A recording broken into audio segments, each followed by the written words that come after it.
So we got one of these dealies. Just curious. Pop it in there.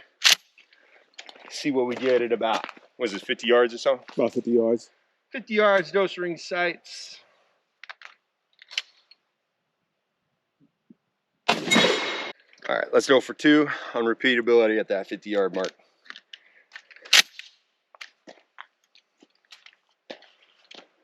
Ghost ring sights though, tell you what.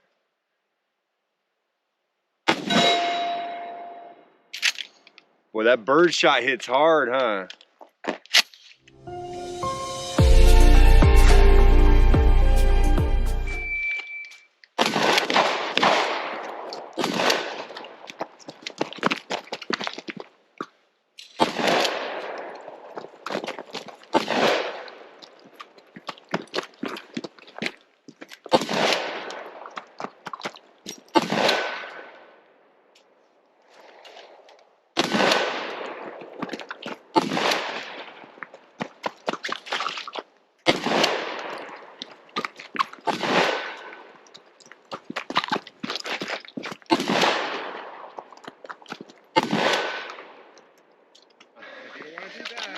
I'm just gonna try to make sure I'm manipulating the mechanics, the safety, get it set up with the buttstock and everything. You know, just essentially like prep for the stage. On that last go, I felt like I maybe was getting close to short stroke, and I didn't actually cause any issues, but I felt like I was getting close to short stroke. And so that's really what I'm trying to work through on this right now, is make sure I'm doing my part and running the gun real well. So here we go.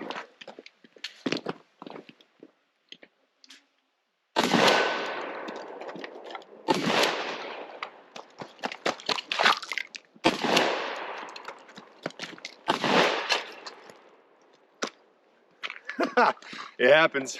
Did you see it? So far, we're about, I don't know, round count's getting up there. The only issue, it's not an issue, the only thing that I'm not really digging right now is that when I'm reloading with gloves, and I like shooting shotguns with gloves, is that the ramp here, it's or inside, as you push the round in, the gloves getting caught in there. These are real thin gloves. That's a preference thing, I think. I don't think it's a gun issue at all. One thing that did happen was, I think I caught it on video, is that the sling on the front mount like this, oh, check your stuff. Damn, okay. The sling came up over like this on the front sight. So had I not seen that when I came up on the sights, oops, it was something like this, I could have shot my sling off really. And that is something that, in my opinion, is gonna have to get fixed with a side mount sling. Magpul makes them. There's a whole bunch of stuff that you can get out there for fixing that issue. I like having the extender on there. I guess you want to make sure they're tight, right? I don't know if you need it Loctite or what, but you want to keep those things on there. Anyway, so now I'm gonna go shooting a little bit more distance, pick up a little bit more distance. It's that cheap birdshot stuff from Walmart, but stretch it out a little bit more than that box drill we did, which was real close. So, all right, here we go. Good?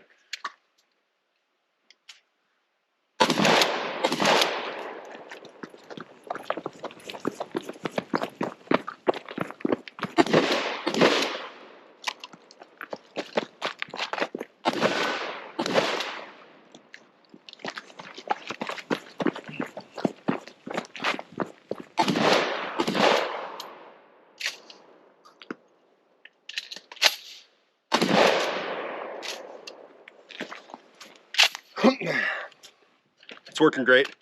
870 manual arms.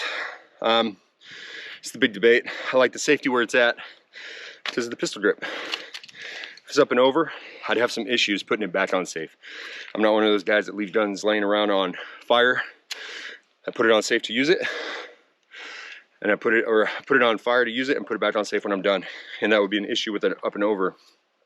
But with the pistol grip set up like this, it's not an issue at all.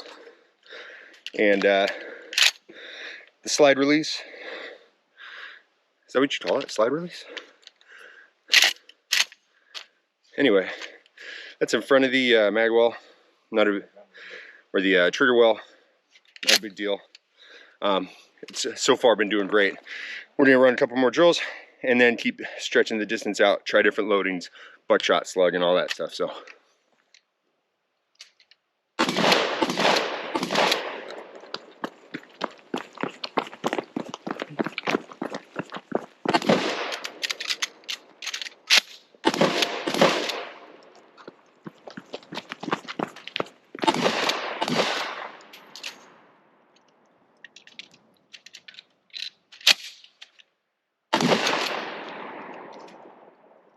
All right, got a little hung up there, but I guess that's short stroking, right? That happens when it's short strokes. I don't know. Didn't want to kick out the round. No problem though. Got it out real quick. So we'll chalk that up on my failure. So we're just gonna do a little kind of like a speed drill here. Gonna put 3, 3, and 3 on that last one. It's gonna be a reload. The very last round is gonna be a reload. Because of the way the configuration, it's a 8+1. I'm sorry, it's a 7+1. So cool little drill. Moderate distance for what we're shooting. No timer or anything like that. We're just mechanics of the firearm here.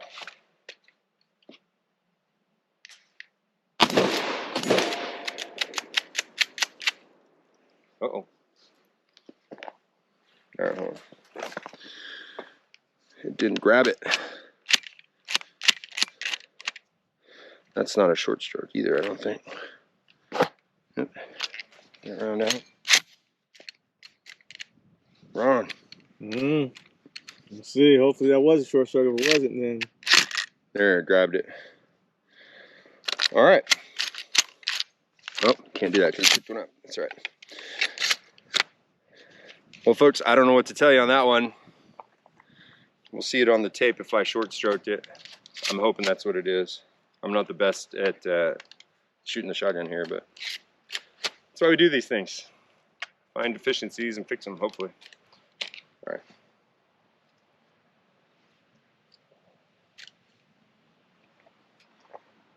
Same thing. Got a bunch of creepers slow rolling watching us shoot.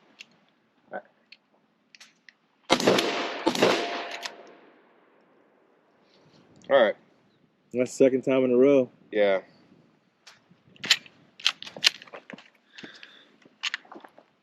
So to fix it, you gotta push the, damn.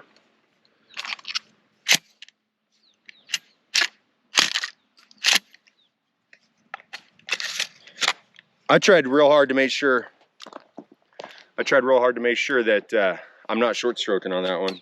I was really trying to force it to the front. Let's try that again, see if it happens the third time.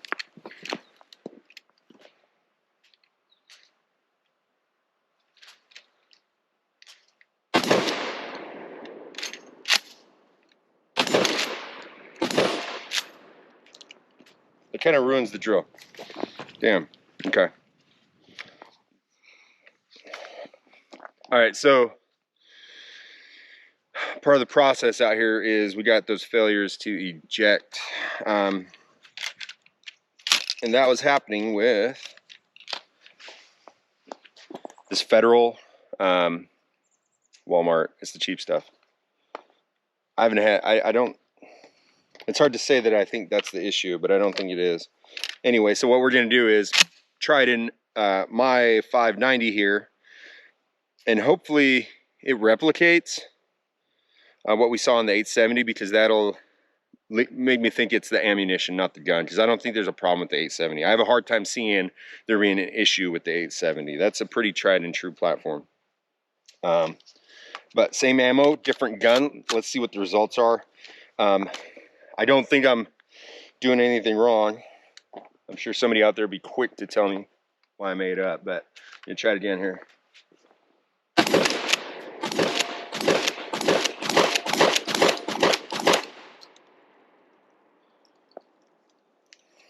I don't know, I ramped it up on the speed.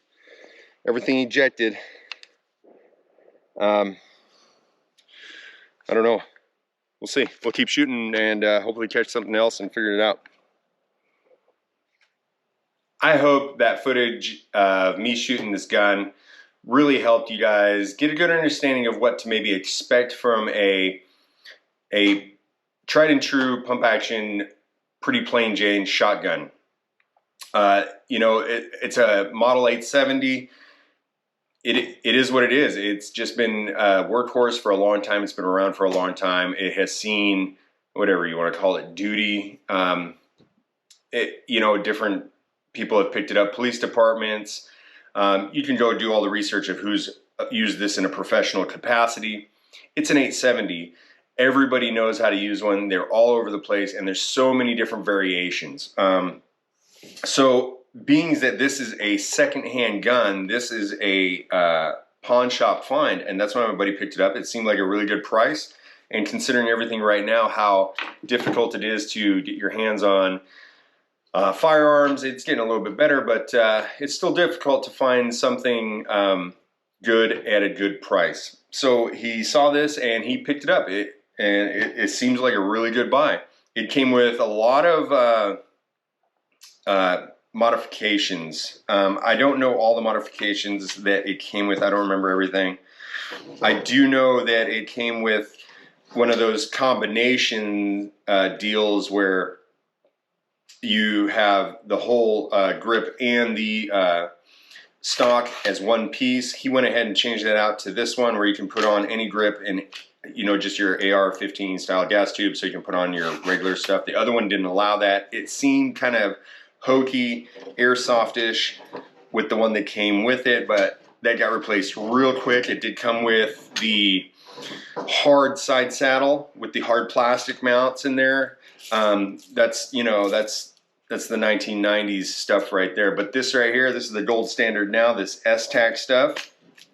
You're gonna have a hard time changing my opinion on getting anything better for your shotgun to carry extra mags or extra shells with.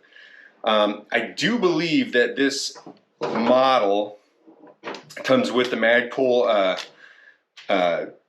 forend here, ghost ring sights, tritium, and the tritium's at an okay level, so it kind of gives you the age, right? It's kind of fading. It does have this additional extension on here that gives you, I believe, 2 rounds. And you saw in the video that, yep, there it is. It's got to get tightened or stay tightened. We're going to have to Loctite or do something about that. My biggest gripe, okay, the setup on this one, after shooting it today and, you know, a couple other times out on the range, is how this can swing around in front of the muzzle here. And there was one time, you see it, I think it's the first or second clip, where it came up like this, and that'll just blow your, you know, if you pull the trigger on that and you don't catch it, and it's down tight or something, and you're just really focused in on that sight picture and you don't catch that, you're going to blow your sling apart. So I would definitely, if this was mine, I would definitely be getting one of those clamps that allow you to attach the sling on the side here through quick disconnect. And I would also look into getting possible light attachments. I would want to take advantage of that space and that clamp if I was going to put it on there. So as far as changes, that's really the only change I would make, is that sling. I would address that. As far as controls go, I'm just going to say that it's a preference thing. If you're going to have this setup, pistol grip with a stock, this safety is fantastic. You can't beat it. I mean, this is the way to go in my opinion. Would I like to see the release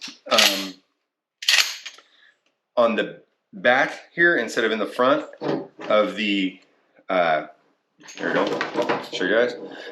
I would like to see it back here like it is on the Mossbergs instead of in the front, but it's not an issue. It's just one of those deals you just gotta use your gun and get familiar with how it works.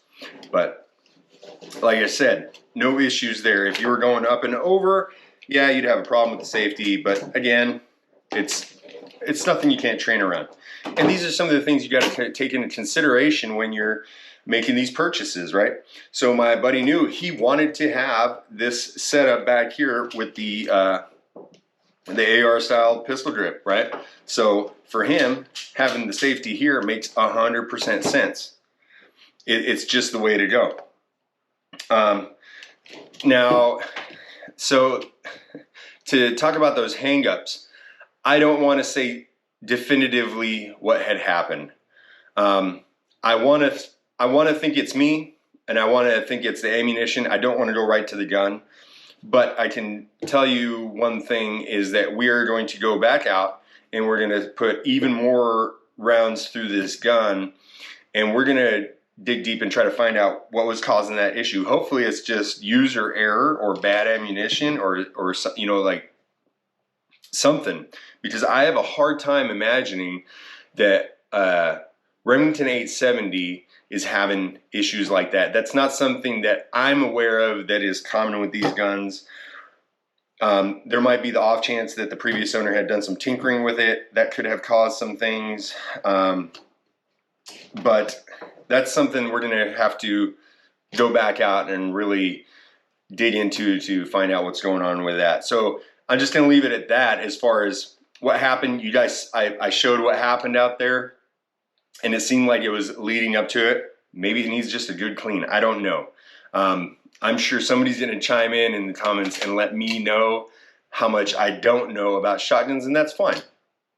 I appreciate all those comments. So thanks again. I hope this really helps somebody get a good grasp on what to maybe expect from just your good old pump shotgun.